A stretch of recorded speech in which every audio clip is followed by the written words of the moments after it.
और जितनी भी माताएं, जितने भी भाई लोग, जितनी भी जीजियां, जितने भी जीजा होन, जितने बच्चे बुजुर्ग इस कथा के पंडाल में बैठकर कथा सुन रहे हैं, जितने टीवी पर कथा सुन रहे हैं, जितने मोबाइल पर कथा सुन रहे हैं, उनसे एक ही बात कहना चाहूंगा, शिव महापुराण की कथा तुम रोज टीवी पर सुनो, पर विश्वास के साथ सुनना और भरोसे के साथ सुनोगे तो तुम्हें पंडाल में भी आने की जरूरत नहीं पड़ेगी, वो तुम्हारा वहीं पर भंडार भर देगा। ऐसी कृपा उसकी। इतना भरोसा अपने भगवान शिव पर होना चाहिए, इतना विश्वास शिव पर होना चाहिए, इतना विश्वास होना चाहिए।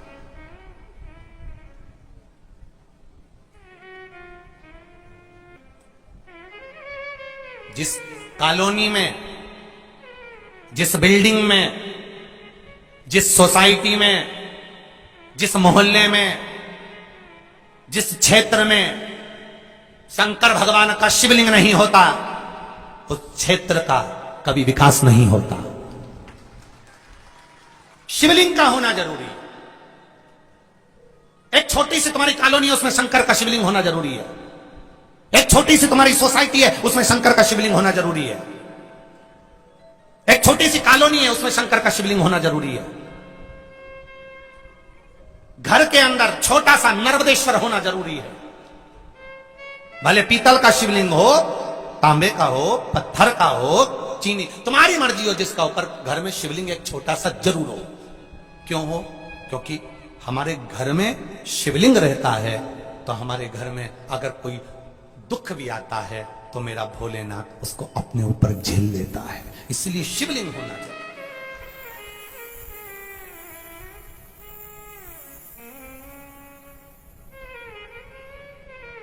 एक छोटा सा, और कई मिलेंगे तुमको, कई लोग आएंगे, कई लोग ऐसे भी हैं जो शंकर जी का आज के समय में कलयुग में शिव जी को लोग अब रिझाने लगे तो कई लोगों को शंकर जी भी बुरे लगने लगे। कोई कहेगा शिव जी पे चढ़ा जल मत पीना, कोई कहेगा ऐसा होगा, कोई कहेगा वैसा होएगा। तो एक बात उनसे जरूर कहना, महाराज जी आप कह रहे हो कि शंकर जी का जल पीने से ऐसा होता है, तो शिव महापुराण के विद्येश्वर संहिता में पेज नंबर 75 और 76 में लिखा है कि शंकर भगवान पर चढ़ा हुआ जल पीने से 3 ताप समाप्त हो जाते हैं। नारी शिवलिंग का स्पर्श करती है तो वो कि जितनी बार जन्म लेगी, जितनी बार, अभी भले उसके पूर्व के कर्म के कारण भले उसके साथ कुछ भी हो सकता है, पर आगे के जितने जन्म लेगी वो नारी कभी भी वैधव्य का जीवन नहीं जीती, वो अखंड सौभाग्यवती होती जाती। ये शिव पुराण करे, शंकर जी की कथा करे। एक पहले आते थे टीवी के ऊपर, सोफे पे बैठकर बोल दिया एक बार उन्होंने, घर में शिवलिंग नहीं होना चाहिए। सबने गांव का लोगों ने शिवलिंग को उठाया और लोटा में भरा और नर्मदा जी छोड़िया है, पीपल के नीचे छोड़िया है, मंदिर में छोड़िया है। इन्होंने शंकर जी को घर से बाहर निकाला, शंकर जी ने इनको घर से निकाल दिया, इनको टीवी से गायब। और आ गए कुछ, शिव जी पे चढ़ा हुआ जल नहीं पीना चाहिए, शंकर भगवान का पूजन नहीं करना चाहिए, स्त्री को छूना नहीं चाहिए। अरे पुराण तो पढ़ो, यही गीता प्रेस गोरखपुर की शिव महापुराण विद्येश्वर संहिता पेज नंबर 75, 76, 77 निकालो, पढ़ो, उसमें मिलेगा शिवलिंग का। बीच में कई लोगों ने श्री शिवाय नमस्तुभ्यम का भी बहुत विरोध करा, ये मंत्री नहीं है, इसको तो जपना ही नहीं चाहिए, इसको तो ऐसा। पर बाद में फिर शिव पुराण में से निकालकर जब उसका फोटो खींचकर सबको भेजा, तब लोगों को समझ में आया कि हाँ पुराण में लिखा है। एक एक चीज इस व्यासपीठ से जो बोला जाता है, एक एक, अगर प्रजापति, दक्ष प्रजापति की पत्नी का नाम बताया तो इस पुराण से बताया, कोई भी चीज बताएंगे तो किसी ना किसी पुराण में से बताएंगे, बिना पुराण के क्यों बोले आप, क्यों बोला? कौन जानता था तुमरुका जी को? कौन जानता था शंकर जी की बेटी अशोक सुंदरी को? कौन जानता था शंकर जी की बेटी जया, विषहरा, सामरी बारी, दूतली देव को? धीरे धीरे लोगों के विचारों में ये आने लगा कि शंकर जी के मंदिर में जाना है, जल चढ़ाना है, तो ये सब चीजें हमको प्राप्त हो जाती है। शिव का भजन भटकाएंगे लोग आपको, कई लोग आएंगे, अगर शिव जी के ऊपर चढ़ा हुआ जल पी रहे हो ना तो कई लोगों को खटक रहा है, क्योंकि कई लोगों को तो चाहिए कि इनका चरण धो धो के पियो, शंकर जी का जल भले मत पियो। बस इन्हीं को पूछो, महादेव को मत पूछो, कई ऐसे भी मिलेंगे। और आग लगे बस्ती में, जर जम के बोलो अपन रहो मस्ती में, क्या किसको रोइए, चादर तान के सोइए। भगवान की भक्ति में इतने रम जाओ कि कोई मतलब नहीं। जो जितना जले उसको और खजूर की चोटी बना बना के जा। काय को सोचे हम, बोलने दो। मीरा जैसा भाव रखो, मैं तो चली वृंदावन राणा, मेरे तो भाग जगे तेरे महलों में आग लगे। हमें क्या करना? एक संत, एक साधु, एक तपस्वी, एक साधक, एक उपासक हमारे जीवन को मंजिल तक पहुंचाने का कार्य करता है।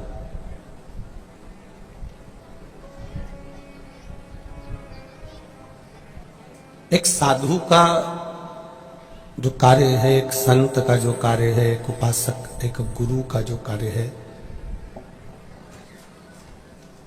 वो भटके हुए जीव को सतमार्ग तक पहुंचाने का कार्य है।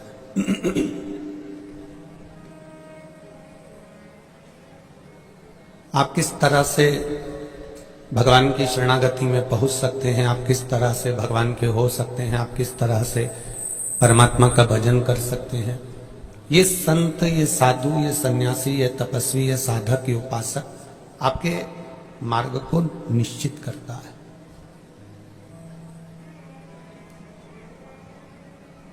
एक पेन लिखने वाला,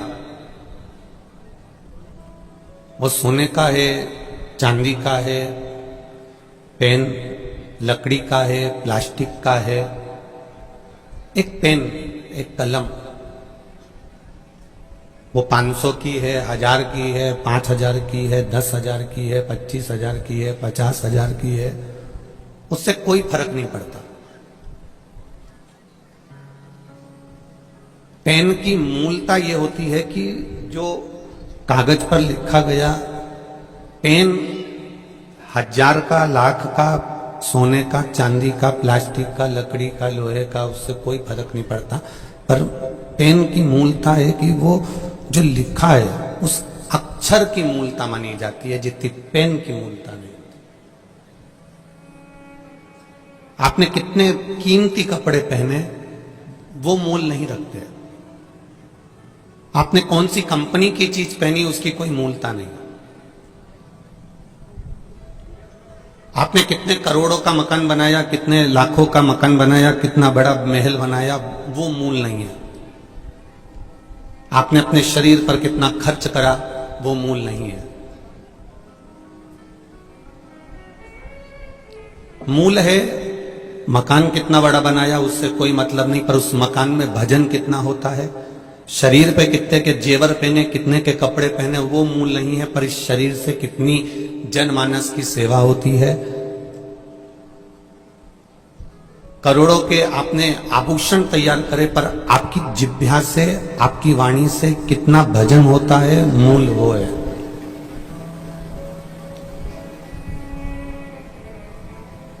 हम भजन कितना कर रहे हैं, हम स्मरण कितना कर रहे हैं, हम मंत्र जाप कितना कर रहे हैं, हम नाम जाप कितना कर रहे हैं, हम कीर्तन कितना कर रहे हैं, हम भगवत नाम कितना जप रहे हैं, हम भगवत भजन कितना कर रहे हैं, मूल वो है। सोने की अटारी में रहने वाला लंकाधिपति रावण सोने के महल में रहता था, खूब राजसी ठाट था, कोई चीज की कमी रावण के यहां नहीं थी।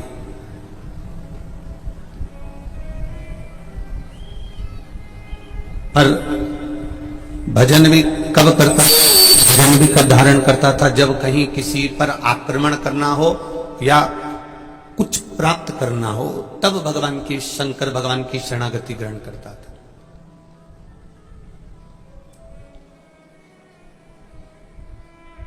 और उससे पहले तो वो शिव को जानता भी नहीं था।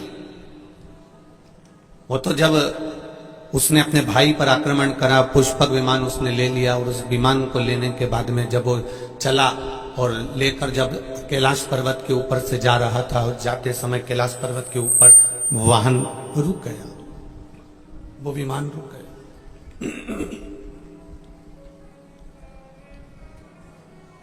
जब कैलाश पर्वत के ऊपर वो विमान रुका, तब रावण नीचे उतरा और उसने पूछा कि विमान आगे क्यों नहीं बढ़ रहा, तो कहा यहां शंकर पार्वती बैठे। शिव पार्वती को उसने हटाना चाहा, हाथ उसका नीचे कैलाश पर्वत में दब गया, निकलता नहीं है, हाथ बाहर नहीं आता। तब उसको ये मालूम पड़ा कि कोई शक्ति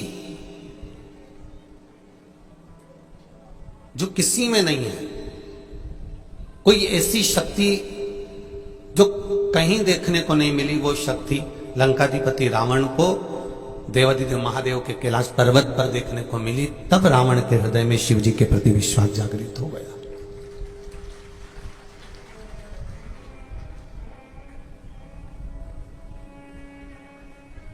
रावण के हृदय में तब विश्वास जागृत हुआ, और रावण के हृदय में तब विश्वास जागृत हुआ, तब रावण ने यह विचार कर लिया, तब रावण ने यह भरोसा रख लिया कि अब मैं शिव की आराधना करूंगा, अब मैं शंकर भगवान की आराधना करूंगा, अब मैं शिव तत्व को जानने का प्रयास करूंगा।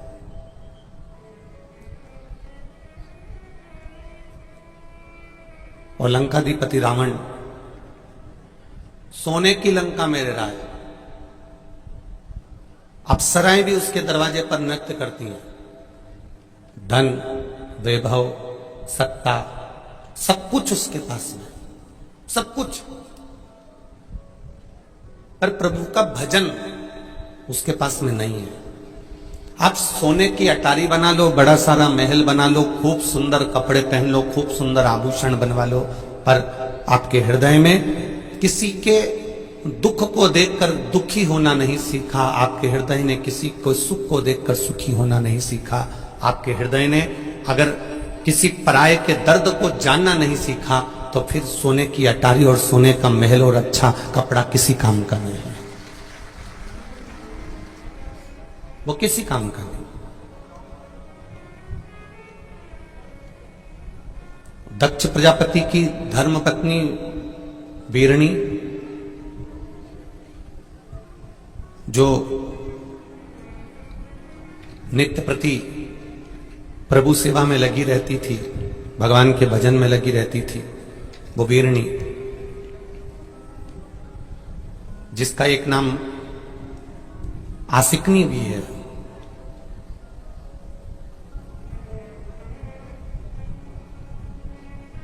कितना तपबल है उसके भीतर, वो कितनी तपबल में लीन रहती है, कितना भजन में लीन रहती है, कितना स्मरण में लीन रहती है। उसके तपबल के कारण अपने कुछ महीने का गर्भ अपनी बहन कह लो, सखी कह लो, या दक्ष प्रजापति की दूसरी पत्नी है तो सोतन भी कह सकते हो, एक अपनी बहन के गर्भ में फिर वो गर्भ स्थापित कर दे, फिर वो गर्भ दे।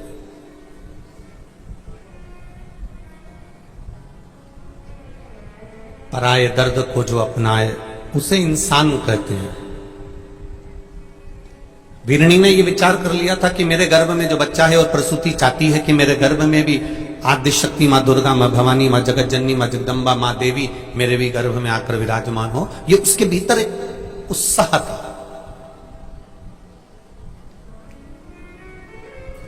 वीरणी, आसकनी, जिसने अपने गर्भ के बच्चे को,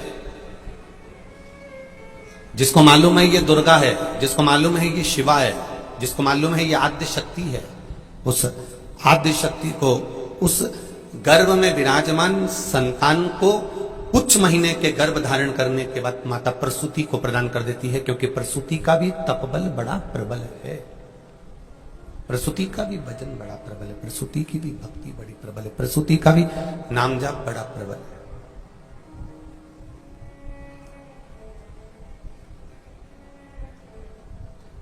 फिर वही बात आई कि सोने की कलम मूल नहीं है, चांदी का पेन मूल नहीं है, मूल है जो अक्षर कागज पर लिखे गए हैं वो मूल है।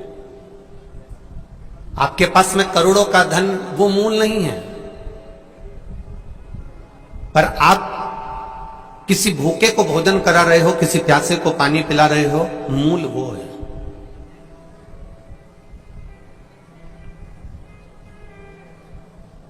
कल रात्रि को कई लोगों ने यहां की रात्रि की वीडियो सीहोर भेजी। उन वीडियो में, उन क्लिपों में देपालपुर की माताएं छोटी छोटी पन्नियों में कोई बिस्कुट लेकर आई थी, कोई कुरकुरे लेकर आई थी, कोई सामान लेकर आई थी, कोई टॉफी लेकर आई थी, वो बांट रही थी। उनकी वीडियो जब आश्रम पर पहुंची तो देखकर बड़ी प्रसन्नता हुई कि एक छोटे से क्षेत्र में भी दूसरे के समर्पण का भाव देपालपुर में देखने को मिलता है। यह सुख प्राप्त हो।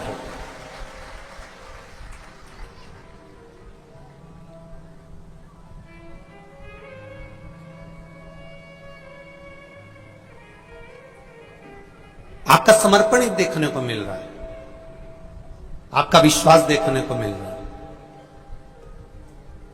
धन, अटारी, संपदा, दौलत, सत्ता, ये आप किसी दूसरे को देने वाले नहीं हो। ये आपके बेटे को मिलेगी, आपकी बेटी को मिलेगी, आपकी बहू को मिलेगी, पोता पोती को मिलेगी, आपके परिवार को मिलेगी, आपके कुटुंब को मिलेगी, आपके रिश्तेदारों को मिलेगी। ये किसी दूसरे को मिलने वाली नहीं है।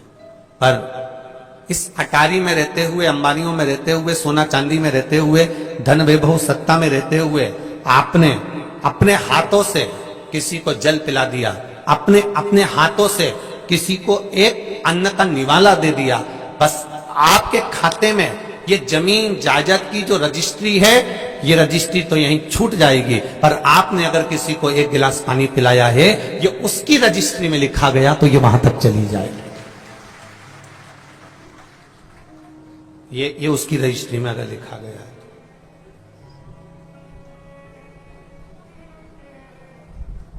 आपका किया गया समर्पण, आपका किया गया भजन, आपका किया गया कीर्तन बीरनी जैसा होना चाहिए, आसकनी जैसा होना चाहिए।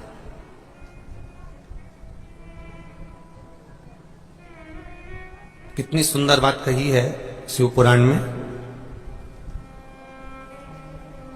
मेहमान आए हैं, घर के लोग भोजन करने आए हैं, और बहू पहले ही कटोरे में, कटोरी में, डब्बे में खीर, हलवा, पूड़ी, भजिया, पकोड़ा जो भी बनाया गया है, बहू सबको खिला रही है। और उसको लग रहा है कि अब कम पड़ने वाला है, तो बहू अपने लिए अगर वो निकाल कर रख देती है, और बहू वो अलग से रखा हुआ अगर खा भी लेती है, तो उसको सुख का अनुभव नहीं होता। अगर वो नहीं बचता चल जाता, पर दूसरे को खिलाकर सुख का अनुभव होना चाहिए।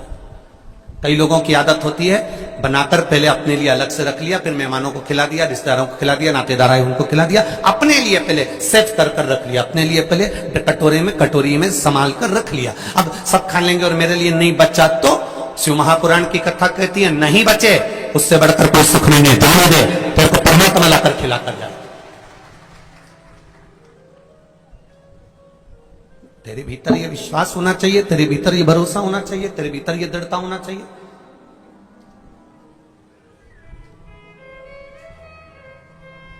अलग से कटोरी में अगर निकाल कर रख लिया, तो पात्र में, कढ़ैया में, भगोने में बरकत नहीं रहती। और अगर तू अलग से नहीं निकालती, 100 और आ जाते ना, खाकर भी चले जाते, तो भी उस कढ़ैया में, उस भगोने में थोड़ा तेरे लिए तो बचा ही रह जाता। ये अन्नपूर्णा है, इसको अन्नपूर्णा कहते हैं। अन्नपूर्णा जो बनाता है, अन्नपूर्णा का काम क्या है, अन्नपूर्णा का कर्म क्या है? जो बना रहा है भोजन। अन्नपूर्णा का कार्य है क्या? जो भोजन बना रहा है, जो भोजन बनाने में लीन है, जो भोजन बना रहा है। अन्नपूर्णा का कार्य है कि भोजन बनाने वाले व्यक्ति के लिए, बहू के लिए, बेटी के लिए, माता के लिए, घर के सदस्य के लिए अन्नपूर्णा स्वयं पात्र में इतना रख देती है कि जो भोजन बनाता है उसको अपने आप प्राप्त हो जाता है, उसको अलग से रखने की जरूरत नहीं पड़ती है, उसको अलग से रखने की जरूरत नहीं है। मां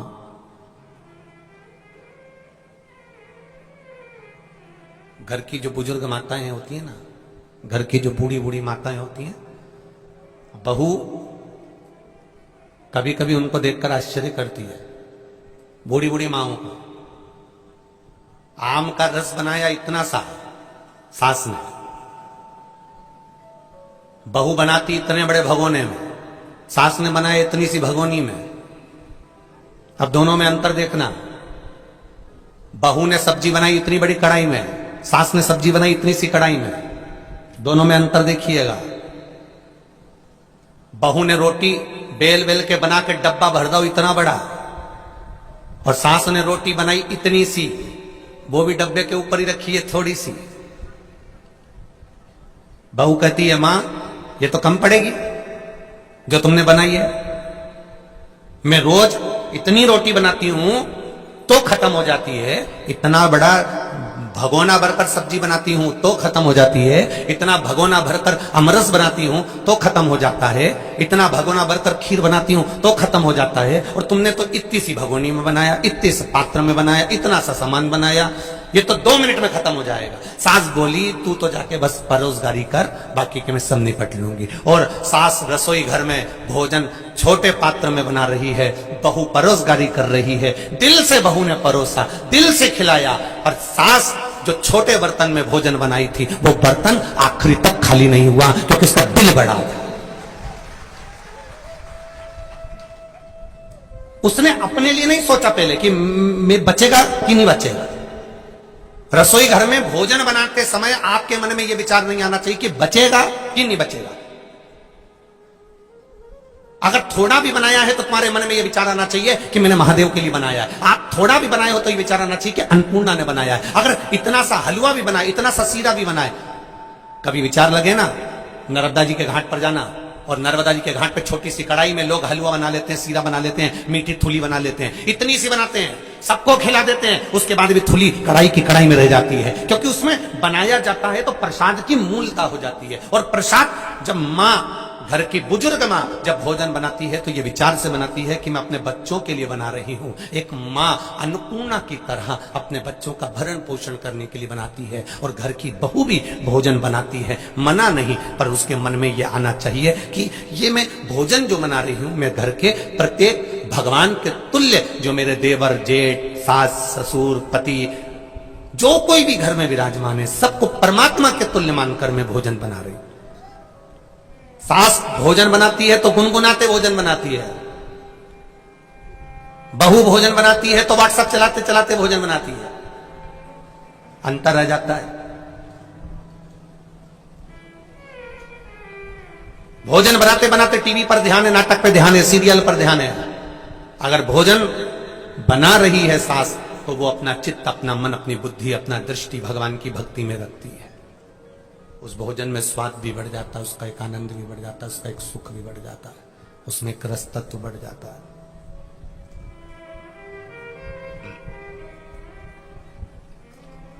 कोई भी कार्य करो, जो तुम्हारा मन करे वो करो। एक छोटी सी चाय की दुकान भी खोलकर बैठो, मना नहीं है कि तुम बहुत बड़ा शॉपिंग मॉल बनाइए, जरूरी नहीं है कि बहुत बड़ी दुकान बनाइए।